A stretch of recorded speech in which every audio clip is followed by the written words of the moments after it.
आपको lesson number 3 में कि कहाँ पर क्या लगेगा इंग्लिश में, ये बहुत बड़ी कन्फ्यूजन होती है। इस कन्फ्यूजन को दूर करने के लिए स्टेप बाय स्टेप आसान अल्फाज में आपके लिए एक सीरीज़ तैयार की गई है जिसमें हम प्रपोजिशंस को डिस्कस कर रहे हैं और आज प्रपोजिशंस ऑफ प्लेस को डिस्कस किया जाएगा।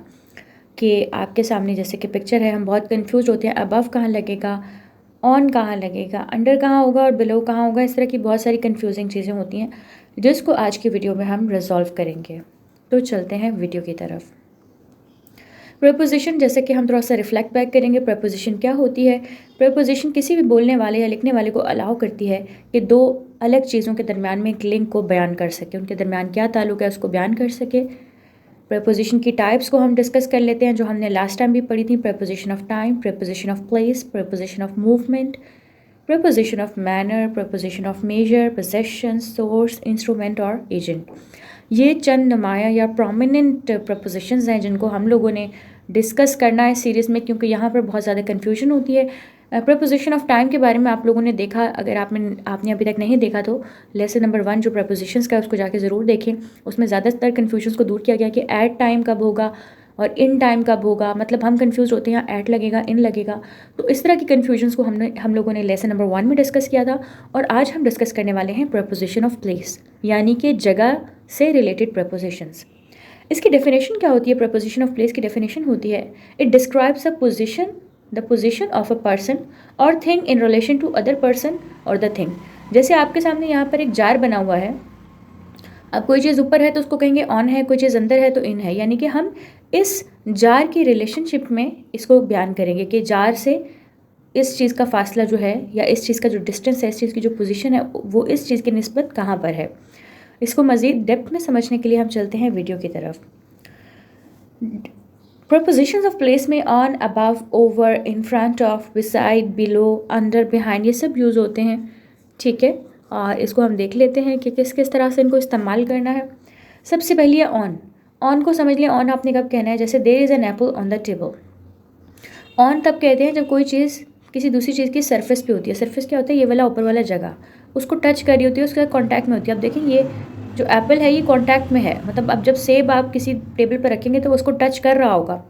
तो अगर वो कॉन्टैक्ट में हो तो इस जगह पर आपने क्या यूज़ करना है? इस जगह पर आपने ऑन का इस्तेमाल करना है। There is an apple on the table, there is a book on the table, there is a glass on the table. तो हर चीज़ जो टेबल के ऊपर रखी हुई होगी, जो टच में होगी, वो क्या कहलाएगी? ऑन कहलाएगी।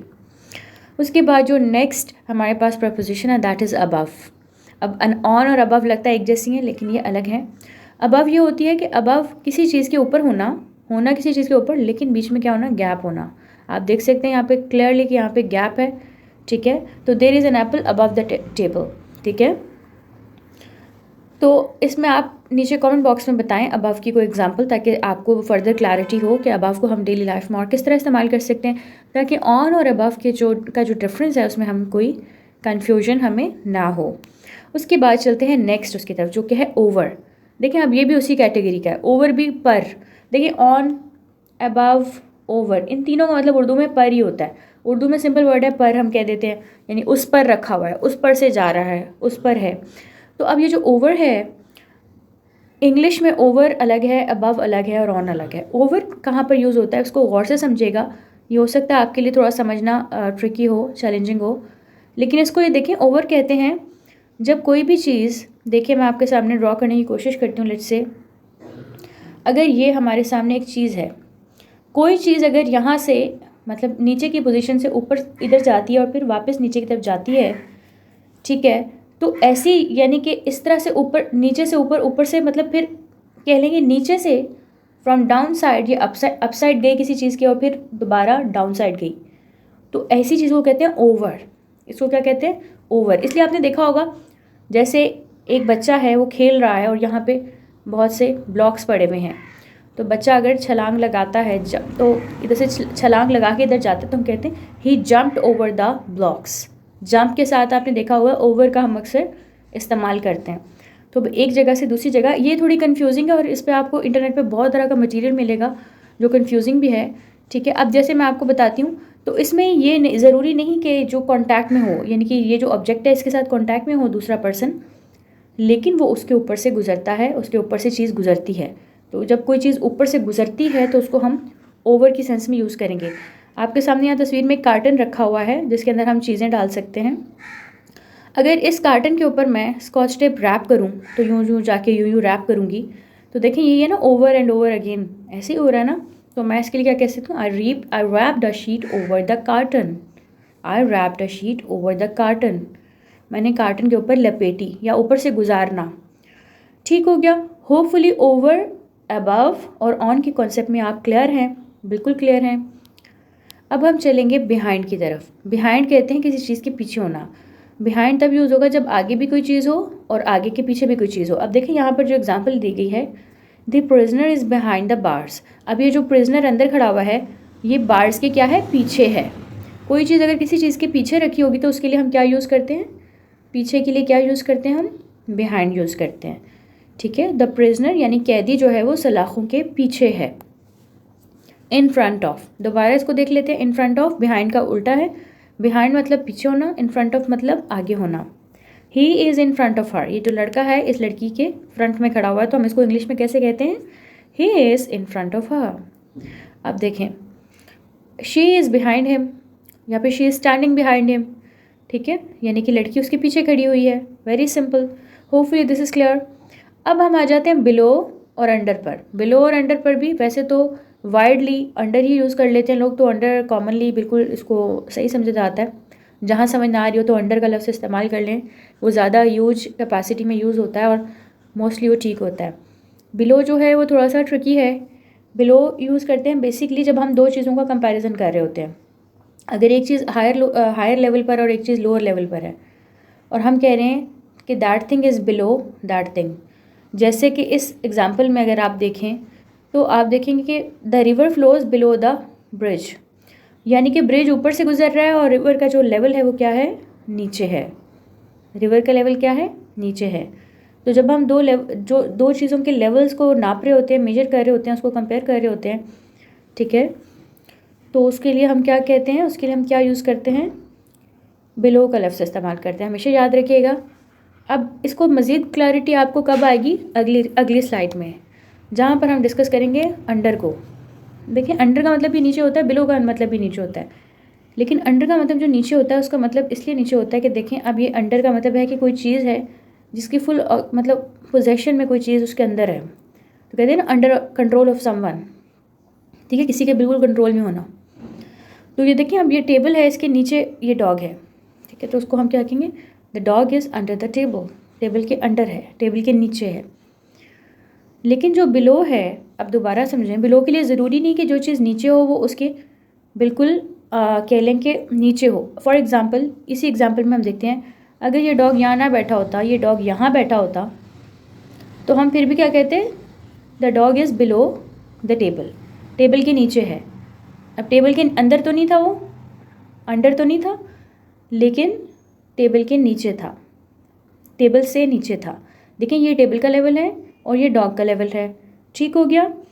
तो ये जो है हम कंपेयर कर रहे हैं दो लेवल्स को। होपफुली ये डिफरेंस आपको क्लियर है कि जो बिलो हमने यूज़ करना है तो दो चीज़ों के कंपैरिजन में अगर दो चीज़ों का हम साइज़ नाप रहे हैं या हाइट नाप रहे हैं तो हम बिलो, एक ऊपर है एक नीचे है, तो फिर हम बिलो का इस्तेमाल करेंगे। और अंडर तब इस्तेमाल करेंगे कोई चीज़ एग्जैक्टली किसी चीज़ के नीचे है तो हम अंडर का इस्तेमाल करेंगे। बहुत सी जगहों पे अंडर और बिलो दोनों इस्तेमाल हो सकते हैं। ठीक है, तो इसमें कंफ्यूज नहीं होना, आपने बस ये याद रखना है बिलो ज़्यादातर कंपैरिजन में ही इस्तेमाल होता है। किसी चीज़ को किसी से बिलो कहने का मतलब ये होता है कि वो उसके निस्बत मतलब उसका जो लेवल है वो लो है। ठीक है, जैसे एक एग्जांपल मैं आपको और दे देती हूँ जिसको आप और ज़्यादा क्लैरिटी से समझ लेंगे। जैसे पानी है, समंदर का पानी है, तो इसमें फ़िश होती है। The fish swims below the surface of water. ठीक है, तो सर्फेस ऑफ वाटर क्या था, ये था, और फिश कहाँ स्विम करिए, यहाँ। तो हम दो लेवल्स को क्या कर रहे हैं, कंपेयर कर रहे हैं, तो हम यहाँ पे बिलो का लफ्ज़ इस्तेमाल करेंगे। Hopefully now it's clear, the difference between under and below is clear to you. अब हम चलते हैं इन की तरफ। इनका सबको पता है, इनका मतलब है में, किसी चीज़ के अंदर, किसी चीज़ के अंदर अगर हो कोई चीज़, जैसे इस बॉक्स के अंदर ये एप्पल है तो हम क्या कहेंगे, the Apple is in the box. Very simple, ये हम सब यूज़ करते आए हैं तो इसमें कोई कन्फ्यूजन नहीं होनी चाहिए। बिटवीन, जब कोई चीज़ दो चीज़ों के दरमियान मौजूद हो, ठीक है, ये एक चीज़ है, एक चीज़ ये है, बीच में जो है एप्पल रखा हुआ है, तो अब क्या है, ये एप्पल कहाँ पर है, इन दोनों चीज़ों के कहाँ है, बिटवीन है। ये भी बहुत कॉमन है, तो होपफुली आपको क्लियर होगा, the Apple is between two boxes. उसके बाद जो नेक्स्ट एक्सप्रेशन है दैट इज़ अराउंड। अराउंड होता है कि अगर कोई चीज़ किसी चीज़ के इर्द गिर्द मौजूद हो, जैसे fence around the garden. Fence क्या होती है? बाड़।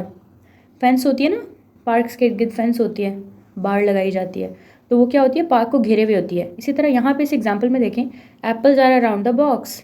ठीक है, the apples are around the box. तो अराउंड कहते हैं कोई चीज़ ने किसी चीज़ को घेरा हुआ हो, तो ऐसी पोजीशन के लिए अराउंड यूज़ करते हैं।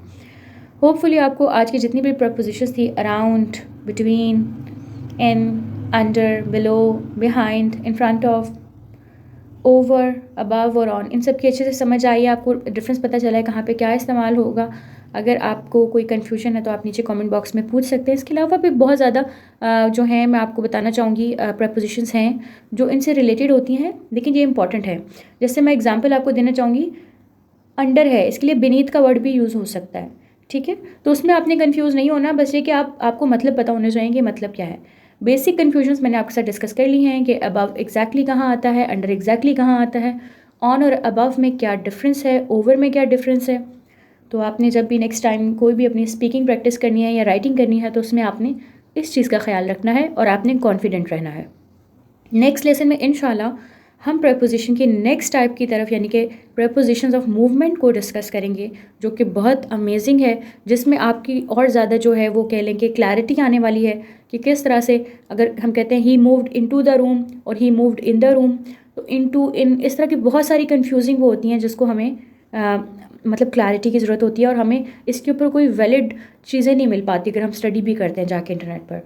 तो आपके लिए बहुत मेहनत से FA पर ये सब रिसर्च किया जाता है, जो बिल्कुल ऑथेंटिक आपके लिए जो है नॉलेज लेके आई जाती है, ग्रामर के ऑथेंटिक रिसोर्सेज से, ब्रिटेनिका और बहुत ज़्यादा जो हमारे कह लें कि बिल्कुल ऑथेंटिक रिसोर्सेज हैं उनको हम इस्तेमाल करते हैं, ताकि आप तक हमारे जो लिसनर्स हैं या जो हमें देखते हैं उन तक बिल्कुल सही इन्फॉर्मेशन पहुंच सके। स्पेशली जो हमारे FA के स्टूडेंट्स हैं उनसे तो इन तमाम चीज़ों का जो है टेस्ट भी लिया जाता है, तो ये हमारी प्राइम रिस्पॉन्सिबिलिटी है कि हम उनको बिल्कुल ठीक से सिखाएं। होपफुली आज का लेसन आपको पसंद आया होगा, और इसको प्लीज़ इंपॉर्टेंट नोट्स ज़रूर लें, अपनी डेली लाइफ में इम्प्लीमेंट ज़रूर करें, ताकि ये आपकी लर्निंग का हमेशा पार्ट रहे, और आप मंथली टेस्ट के लिए भी ताकि तैयार होते रहें साथ साथ। और अपना बहुत ख्याल रखिएगा। मिलते हैं इंशाल्लाह नेक्स्ट लेसन में। अल्लाह हाफ़िज़।